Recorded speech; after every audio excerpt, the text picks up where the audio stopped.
Good afternoon, everyone. Welcome to GradLink's webinar series, our lunchtime chat. We are so sorry for the slight delay in starting. We had some technical difficulties. Everyone's laptop seems to be very aware of the fact that it's Friday. So thank you very much for being patient with us. We do appreciate it.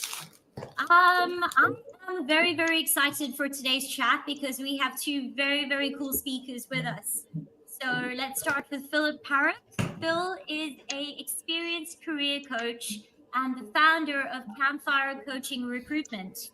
Phil is going to be having a conversation with us today about interview hacking, and he is going to be interviewing our campus ambassador, Kanti Mokoloa, who is a final year international relations student at Stellenbosch. A little bit of background about Phil. Prior to starting Campfire Coaching, he cut his teeth, to quote him off LinkedIn, as in customer service at Amazon. He has his master's in political sciences, and he is a proud dad and husband and dog dad, which is very, very cool. I think everyone's quite familiar with Kanti because I've asked her to be on the show before, but Kanti has a very strong background in policy analysis, stakeholder collaborations, and she is our star campus ambassador at GradLink, and the face that you need to be looking out for on campus because she's the one with all the cool stuff, all the cool promotional stuff from GradLink, and she knows about all of the most recent job opportunities. So welcome, everyone. It is so nice to have you on the show today and for taking time out of your lunch hour. We do appreciate it. Thank you, Priya. Thank you, Kanti. So how I think we should run this session is I'm going to do as little talking as possible. I want to give the both of you, I'm going to try my level best. I can see Phil's already giggling over there because he does know I love the sound of my own voice, but the importance of this conversation today is because students and graduates need to understand what it is that they're doing right and what they are doing wrong when it comes to the interview process. It's a very daunting experience to be sitting in front of someone either in person or virtually, and there are certain things that you need to be aware of, and this is why we have come together today to have this conversation. I encourage everyone in the audience to please ask questions. You'll see there's a little button with a Q&A. Drop your questions there and I'll pose them to Phil and Kanti. But let's start at this point. Phil, if I could address a question to you. Yes. From a career coach perspective, why do you feel this conversation is a much needed conversation? Thanks, Priya. I think the value lies in the fact that there are a lot of talented people out there who are doing great things and are struggling to get the work that they deserve or the job that they deserve. And a large part of that comes down to the fact that we don't ever seem to practice one of the most important facets of the job application process. We don't ever go through an interview before we actually sit in front of someone and ask them to give us a job. You know, from grade 6, they say, oh, let's practice pulling up a CV, and we do it again in high school, and we might do it in first year. If you have like an academic support program, you might do it there. So by the time your final version goes out for a job application, it might have been refined 5 or 6 times. Most people end up arriving at the interview not having practiced an interview even once. They don't know what to look for, and they don't know how to phrase what they have. And I think that's a great reason for us to have this conversation today. Naturally, it's also a platform for me to market my services because I do offer a course on that specifically as well, but I'm sure we'll leave those unnecessary plugs to the end of the conversation.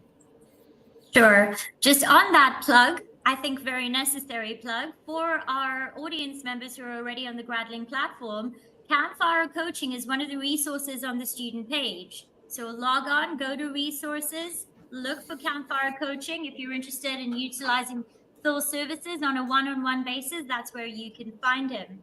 So if I had to pose a version of that question to you, Kanti, from the perspective of a student who's about to enter the job market, where you would be interviewing and so forth right now, why did you agree to be part of this webinar today?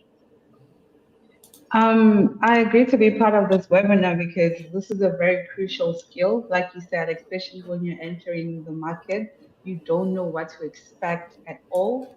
So it's a great way to learn and to kind of get a little bit of experience, because you can never be fully prepared, but at least you know the kind of questions that are going to be posed, you know whether to do your research, you know the kind of environment that you're putting yourself in. And I think the number one key to acing your interview is obviously being prepared.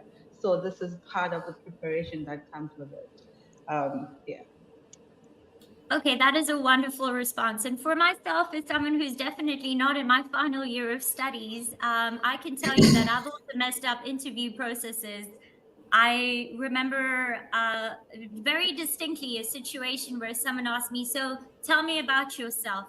And I mean, we all know I like to talk. This is why I do this webinar series. And I just went off on a whole tangent. And even though this was a virtual experience, I could see them glazing over because they didn't need to know that much information about me, and I really took it too far. And this is why I think it's also very important. Like, we need to talk about it. How do you hone in on what it is that you need to say and get your message across? Because you're in the process of the interview, because you are one of the preferred candidates. So you've just got to nail it when you come to the interview process. So this is the point of the webinar series where I'm going to go a little bit quiet and I'm going to give it over to Phil. Phil, we are very excited about this and this whole process of you interviewing Kanti. So the floor is yours, Phil. Sure. Thank you very much, Priya. Before we kick off with the actual interview, Kanti, I'd like to just ask you one or two framing questions with regards to the process. Okay.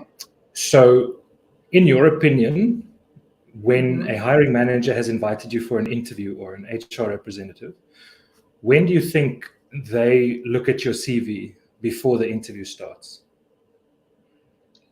I think they probably do it way before, right? Okay. So that they can get the idea of who I am, and so that they can frame the questions according to possibly my qualifications or my experience.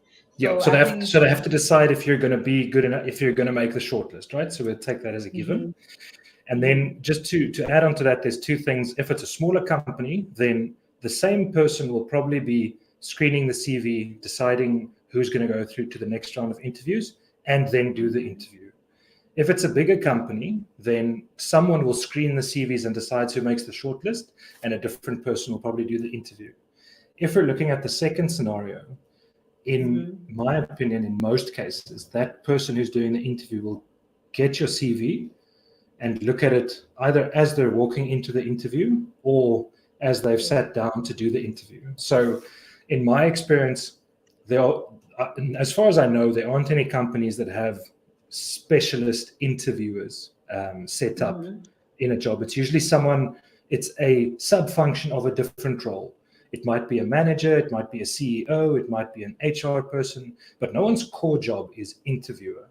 So it's always like an add-on for them to do hiring, to do recruitment. So there definitely will be people who will review it ahead of time and might take a look at your LinkedIn profile, or see if they can find any links to what you've said on your CV to what might be out there in the public, if you've done a publication or something like that. But most people who do an interview will get that piece of paper or will get the file on the laptop almost as they're sitting down with you. And I think so we frame that as the context, right? So we assume that that's the level that we start from. So moving on to the interview, I think, Kanti, maybe this is an opportunity for you to mention an example of a company that you might want to apply for. And we can take a slightly more real world example and use it from there.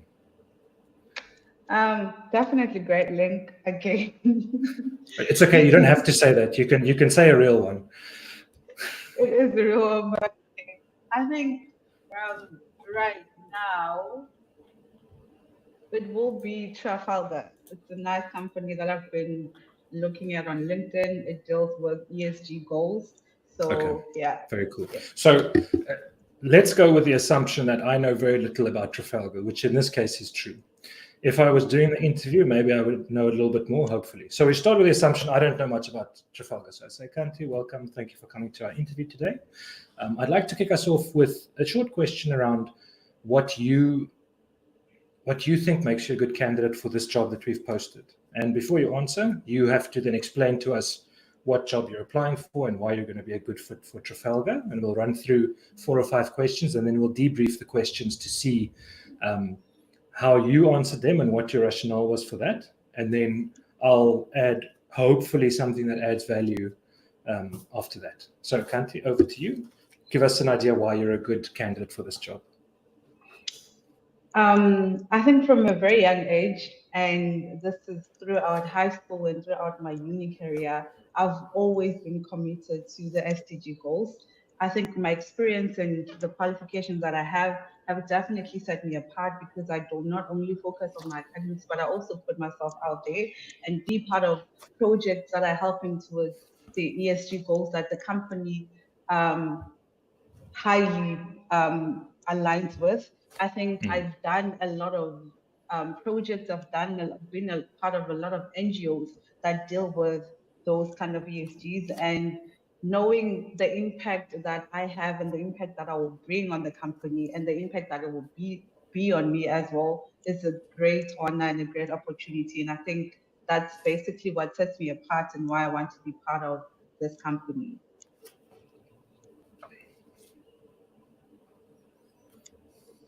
Okay, that's great. Thank you very much for that. And tell me, you've mentioned that you have experience working through NGOs. How does that link to the work that we do at Trafalgar? Trafalgar is basically focused on the ESG goals, right? And the sustainability goals. And most NGOs that I've worked with, we work in the communities and we help them deal with the problems that they face.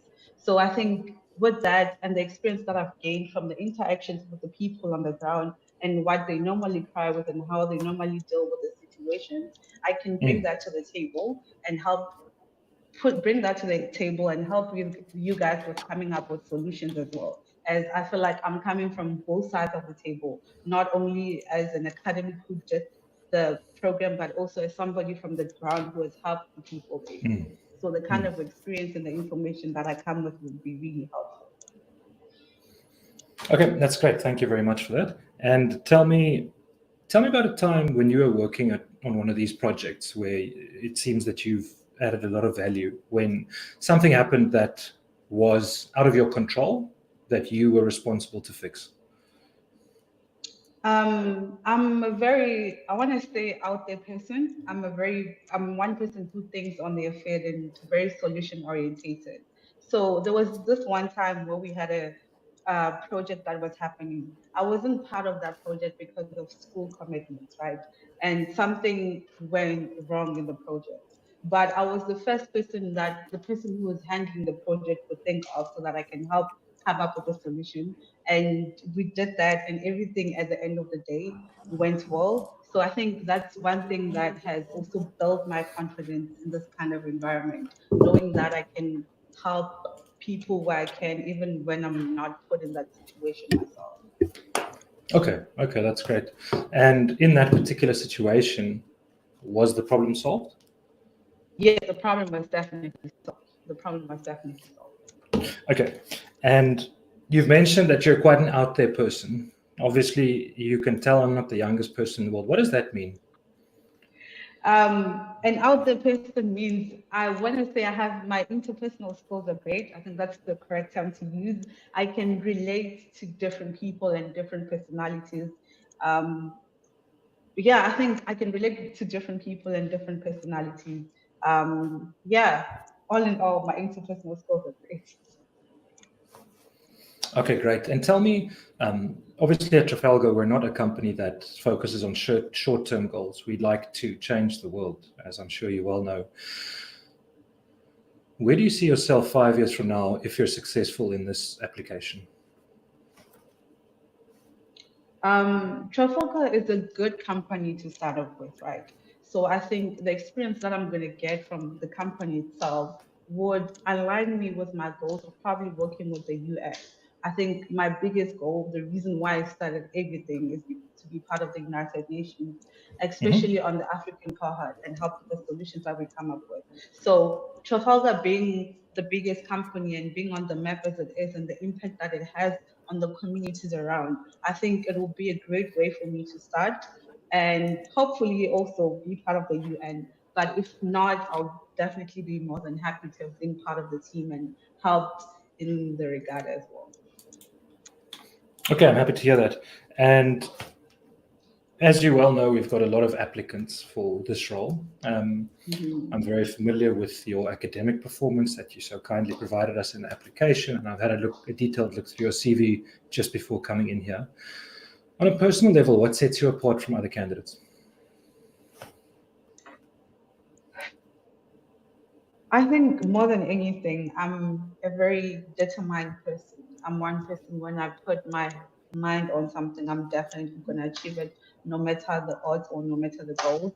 My life story in itself is a motivation for me. Where I come from is a motivation for me. So I always have that in mind. And I think the love that I help for helping people, the love that I got from my family and from my background that has helped me to be where I am today, is one of the great driving forces for me personally. And that's something that I'm never going to let go. So I think knowing that I can help people from the deepest part of my heart, and the passion that I have for helping people based on the things that I've been through and how I was brought up and the morals that I have, will definitely set me apart for this role. I think the hard work that I have and the determination to just help people will really help me a lot. Okay, thank you very much for that. We're almost done with the interview for now. I'd just like to know, what is your expected salary range for this role? Depending on the market salary, I would go with what you guys prefer. Okay, cool. Thank you for explaining that. Do you have a number, or is that up to me? It's totally up to you, sir. Okay, brilliant. Thank you very much for your time, Kanti. We will be in touch. And do you have any other questions before we jump off the call?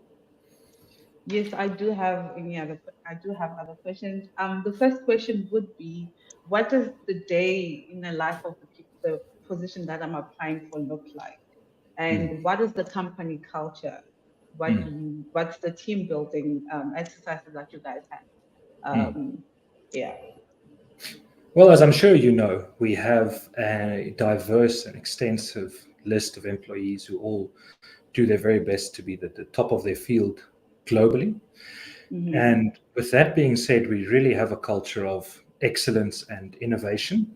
We tend to focus on the individual, which leads to a strong team.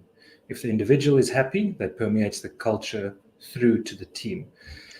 You'll see a lot of companies doing excessive team building when their individuals are unhappy. We don't have that problem. Everyone that works here wants to work here, and we believe that they're treated fairly and that they do well here. But that's a great question. Thank you for asking. To touch on the culture a little bit more, we focus on inclusivity, excellence, and delivering results, while always bearing in mind that the NGO nature of our work means that we are not a business that's only in it for making money. The people also count for a lot. Cool. Thank you, Kanti. I appreciate that. We'll speak to you soon. Thank you very much. Thank you. Okay, thanks for that. So there are a couple of things that we've touched on that I'd just like to review. Kanti, you are an excellent candidate. Thank you so much. So one thing I'd like to touch on first is, okay, I don't have the context of Trafalgar, so my questions are not specifically the most detailed that we get, but they're still in the right frame of mind. So what's the first thing that you mentioned? You mentioned that since you can remember, you want to work on the SDG goals and work within ESG. So it would be my recommendation that you don't assume that the person knows what the acronyms mean. And all that you do at the beginning is you say, as I'm sure, like I focused on the SDGs, as I'm sure you know, will mean Sustainable Development Goals. You would hope that someone working in the industry knows offhand what it is. But if we circle back to who might be doing the interviewing, if it's a member of the HR team, they probably don't specifically work in the field every day. And by phrasing it as, I assume you're familiar with it, but then also explaining it, you remove any chance of confusion, and you also show that you are able to work with people at different levels of the company. So that's when you go and you differentiate yourself from the next people. Say, I know how to explain this. I can do this well. Does that make sense? Okay. Okay. Yes. That's a good one. And then I asked the probing question because I feel that it's relevant. When we spoke about, you mentioned that you've had several NGO roles and how that relates to Trafalgar. You answered the question very well. Mm-hmm. But what you can do to add even more value is you can say that you can link that immediately. So you can say, I've had several roles within NGO organizations, for example, and list 3 or 4 of them. And then you pick the one that's the most relevant to Trafalgar and you say, the work that I did at this NGO is closely aligned with the work that you do at Trafalgar. So I actually have in-field experience. And the thing you're always trying to do in the interview is you're trying to link what do they want versus what are you selling? And how do you build the bridge between the two of them? So if you take an accounting or an engineering company, for example, in the broadest of strokes, they want someone with an engineering degree or an accounting degree. If you don't have that, you don't qualify for the next round of interviews. End of story. But someone who's in environmental sustainability and governance, they take people from all walks of life because everyone has a role to play in the company, right? So you want to link what you've done specifically to what they do. So you did that very well when you answered the question, but if I don't ask the question in that scenario, I might not get that information. So it might be a case where they said they did some work in NGO, but they didn't really explain it. That might be the debrief after the interview. So you want to remove any chance of them omitting it or being confused about what you mean by what you've said. And then, sorry, are you still with me, Karen? Am I going too fast or are we okay? Okay, we're good. Yeah. No worries. So I specifically asked you a question on whether a scenario, how you reacted to a scenario that was out of your control, because I'm trying to determine your character and personality with regards to that.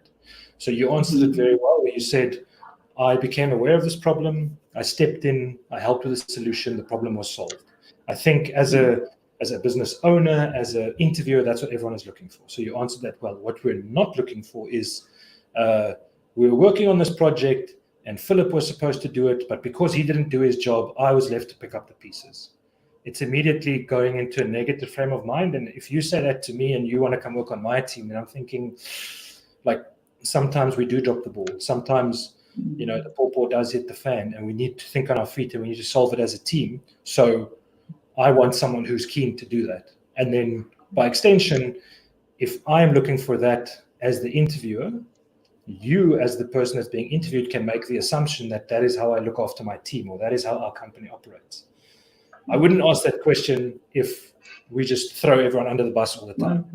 Yeah. Because then I would rather ask a question surrounding, you made a mistake at work. How did you fix it? That would be like a more hard line, lacking empathy, probably not the kind of company I would want to go work for, but I'm a very sensitive person, so that might be my flaw. So we got that. And then when you mentioned you're a very out there person, I may or may not know what that means before we started this, but I do know now. And I actually want to give you the compliment to say that you explained it very well. You were able to bring me to a place where I know exactly what that means. Like, I have my own opinion of what it means, but then I ask you on that, what does it mean? And then if we're talking about that jargon that I asked you to explain, this is your opportunity. When you've done your research on the company before the interview, that's your opportunity to make the interviewer more comfortable with you. So when Priya and I were discussing the nature of how the session would go, we landed on hack your interview, and this is where the hacking starts. So if you want to be very presumptuous, we can call it biohacking, but really this is just like preparing properly. The idea is, as soon as you as the interviewer start using jargon that my company traditionally uses, I become more comfortable with you as a candidate. The way I see you as an interviewer shifts from, this is someone from outside who is looking to get into our organization. And even if it's only subtly, it moves me to a place where I start thinking, okay, she's got the right idea. She thinks like we think. She talks like we talk.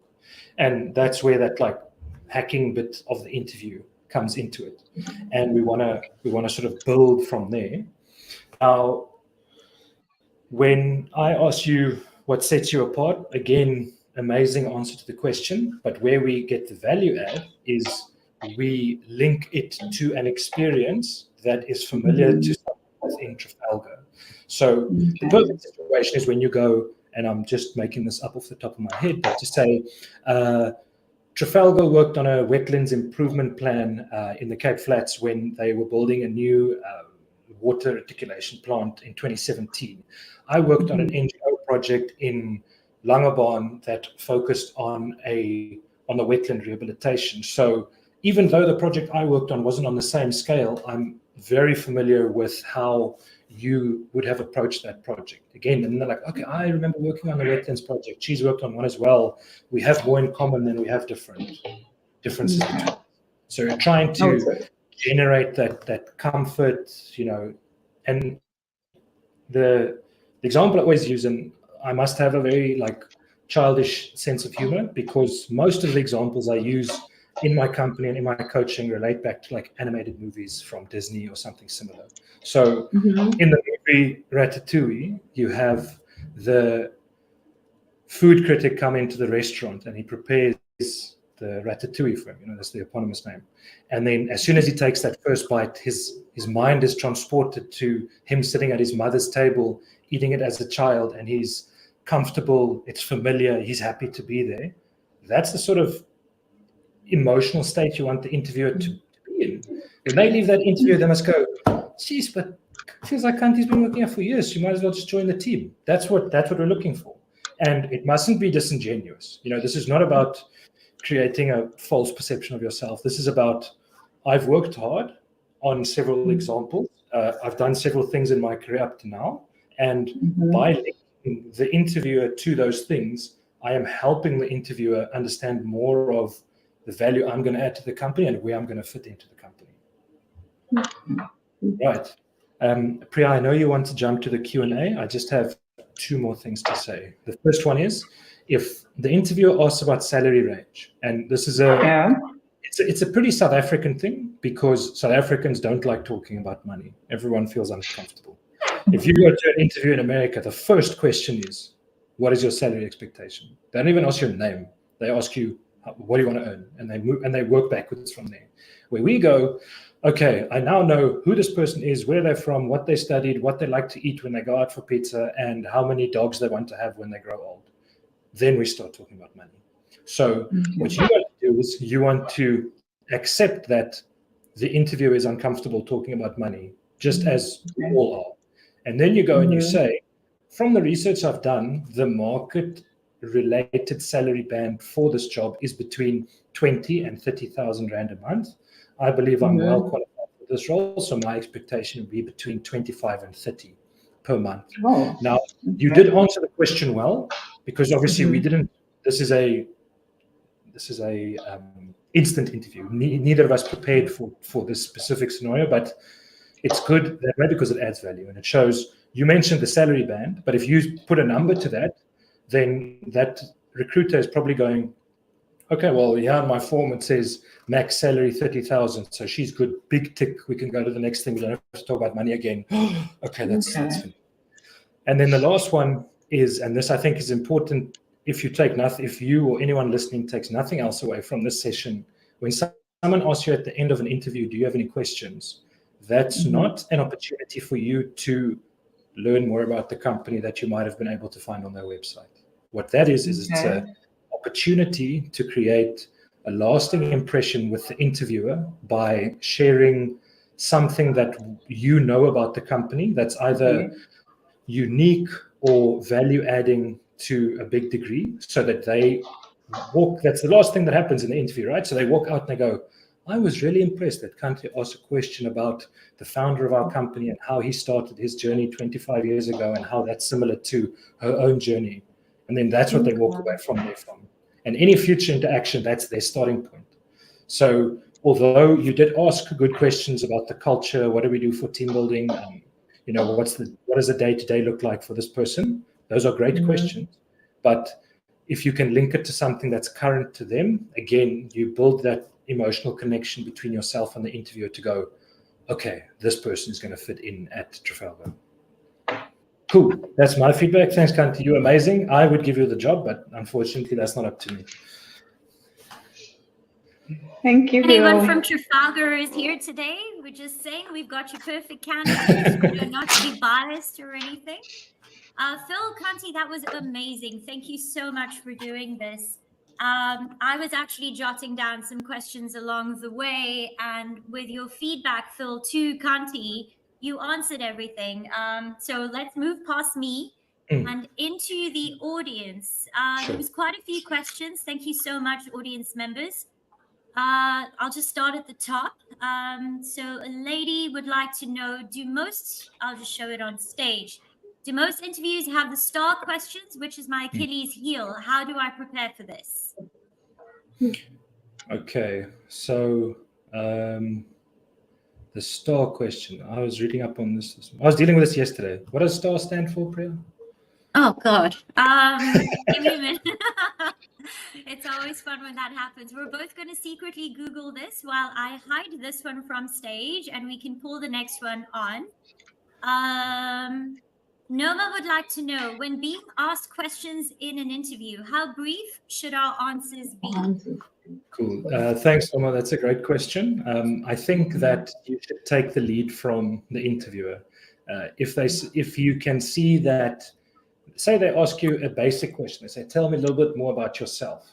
If you're busy answering the question and they start making notes, and after 4 or 5 seconds they stop and they sort of look at you, you have to take the cue from them. You have to try to read their body language. Like if someone is continuing to make notes and looking up at you, and whether they're on their laptop or whatever it might be, and looking up at you and saying yes, yes, yes, that's an indication that you should carry on, and you're on the right track. If they close off their body, they might look away from the camera, they might hunch their shoulders slightly. That indicates that you've sort of gone over time. But in a very broad sense, if you start the interview, the questions tend to go in a D shape. So they start at the top with the smallest question, or the one that has the shortest answer. And as they move down the questions, or if we're in this way, as they move down the questions, then they start going to the longer ones and they end with short questions again. So you can picture, like if you are writing it down, the answer is short, slightly longer, the longest one, shorter, shorter, shorter, so that you form that D shape in the questioning as a rule of thumb. Generally, you shouldn't take 15 minutes to answer the first question like Priya did in her interview. Yeah, no, it's the reason I have this job, right? As opposed to the other one. Okay, so for our audience, STAR stands for situation, task, action, and result. We're going to come back to you, Ali, just now. Mia has an interesting one here. She says, while busy with a more technical interview, how much should one explain the role-specific jargon? Or can one assume that a more technical interview will be hosted by someone who knows the role? That's a great question. Thanks, Mia. I think the most important thing with a technical interview is that you need to set the baseline for the interviewer. So like I said in Kanti's example, you would use an abbreviation the first time and you would explain it in the lines of, as I'm sure you know. We'll go from there. And the reason why you want to set that baseline is because different companies might have different reference points for the same thing. So for example, I used to work at Amazon Web Services, and as anyone who works in programming or software engineering can tell you, there are many different words for the same things. So within the computer science space, if you talk about a VM or a virtual machine, that'll be a computer that's based in the cloud that you access to run your program through, whether it's a website or a database. Within Amazon, they call that an instance. And an instance is exactly the same thing as a virtual machine, but the people at Amazon are so deeply entrenched to that idea of using the word instance, they might not actually get that a virtual machine is the same thing. So you just want to set that baseline with the person. You only say it once. If they say, cool, cool, let's carry on, you go. And if they look up and you can see their eyes are a bit wide, then you don't say, ooh, don't you know what a virtual machine is? You just take a step back and you say, you know, a virtual machine, this is what it's like. So you use the technical jargon, but you make sure that the person has understood that we're all on the same page. Hope that answers that question. Okay, that's awesome. All right, so I'm going to pull another one up on stage. Panache would like to know, can you take the opportunity to ask if the panel can point out some aspects of the interview that could have been to the disadvantage? So what I'm assuming Panache would like to know is there anything that Kanti said, Phil, that really just worked against her? I think the only thing that I could highlight would be that there was not a specific answer to some of the detail within the question. So when she mentioned, I've always been passionate about the SDG goals, I want to work within ESG, I've had some roles within NGOs, that's fine, but what specifically did you do to work towards them? So I always say to people in my sessions, if you give an answer, you want to qualify and you want to quantify what it is you're saying. So one example that I always use is I say, I was third in my class at university. And on the face of it, that sounds really amazing. What I don't say is that there were only 8 people registered for our master's course. I don't say that only 5 of the people ever finished the course. I also don't say that the 3 of us only 3 of us handed in at the initial deadline. So of the 3 people that handed in November 2014, I was the worst person, but I was also the 3rd person. So that's what I use when I say that's what you should be asking. It's very different to be the head accountant at PricewaterhouseCoopers compared to being the head accountant at the ladies' bakery on the corner. That's the difference that we're looking at there. Yeah. Phil, I have a question before we move on to the next audience member. Just from a disadvantaged perspective, I noticed that Kanti said a lot. You know, it was obviously she's thinking about what she's saying. And I don't know, it's just an observation thing. I noticed she was swiveling in her chair a lot. In a virtual environment or any kind of an interview environment, should you make a conscious effort to not do those things? Does it really matter? I think in this case, it didn't make much of a difference because I also and ah'd a lot in between and I had my head down taking notes half the time. I think a lot of that will depend on what the setup is like when you go for an interview. I think virtually it's much of a muchness. You should try and read the room.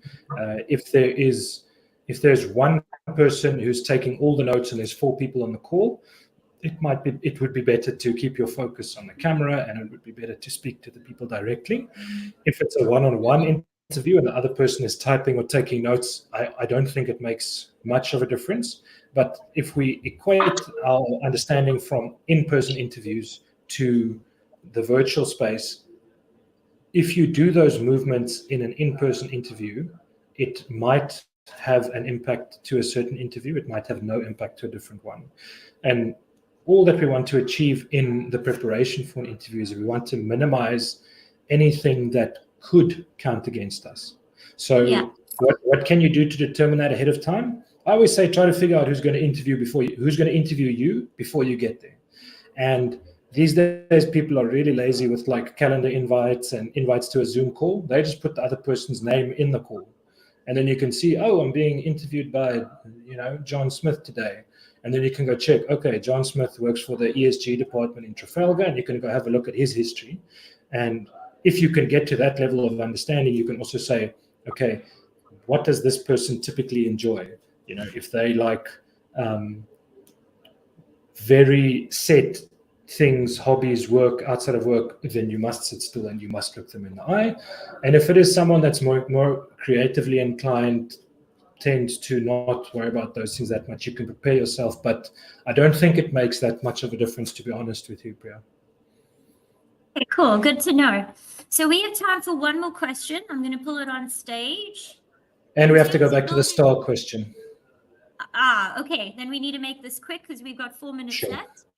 In terms of building an emotional connection, like how we should set a lasting impression, what are some tips on how to structure your responses and maybe your body language to actually stand out?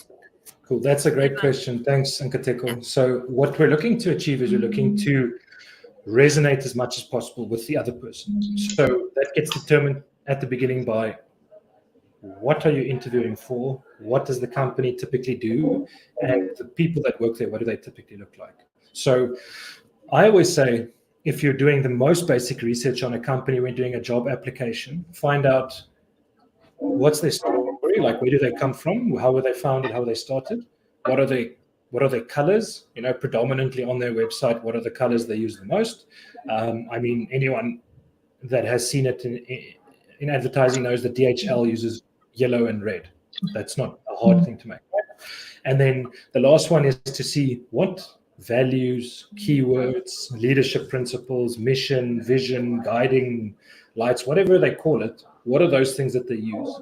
And you should be familiar with them. You might even have a little sticky note on the side of your computer that lists those values. And if the interviewer uses those words in your interview, you should use them as well. And if they don't use them, you know that the values it's just a poster on the wall. It's not lived values. And then you might want to think about if that's the place for you anyway, would be my guide. Okay, fantastic. So in the last 2 minutes, Phil, so STAR stands for situation, task, action, and result. We all learned something new today. Thank you, Ali. That's great. In an interview, hold on. Yeah. So the STAR questions, and if they're your Achilles heel, that's fine. It's difficult for everyone. You're not alone. That's the first thing. I think the best way to prepare for that is to think of potential interview questions, and then you go and you answer those questions in the STAR format. How do you do that best? Is you write out your answer and take a different highlighter, a different pen, and underline the situation, the task, the action, and the result. Because a lot of us tend to answer with the result of what we did. I was involved with this workshop and everyone came out knowing more and being happy. Okay, that's the result. So that's the output. So that's going to be at the end. When you write it out, you get the opportunity to see how you answered it yourself, and you can reformulate it and you can practice that so that it actually is answered in the STAR format. So if I take today as an example, why am I here? The point is, the situation is that I've been working with GradLink for close on 2 years now, and they've finally decided to cave into my request to have me on one of their webinars. So that's the situation. What's the task that I was presented with? To be here at 10 to 1 today so that we can prepare for the interview. The action I took was that I was late getting onto the call. Initially, my microphone didn't work, and that's why we started 1 minute late. And the result is that despite a poor start, I've hopefully had a positive experience on everyone who's here. And if GradLink does measure the value added through a situation, they will send me the result, and I'll be able to then say the next time I tell the story that of the 150,000 people that have watched the video, over 65% of them were happy with the content that was shared. Now, if I usually say that, I normally say, oh, everyone was happy, or most people were happy, but that's the end bit. So write it down, highlight a pen or pencil with different colors so that you can see what those things are, and you can write out your answer and practice it before you get on the interview. Okay, that is awesome.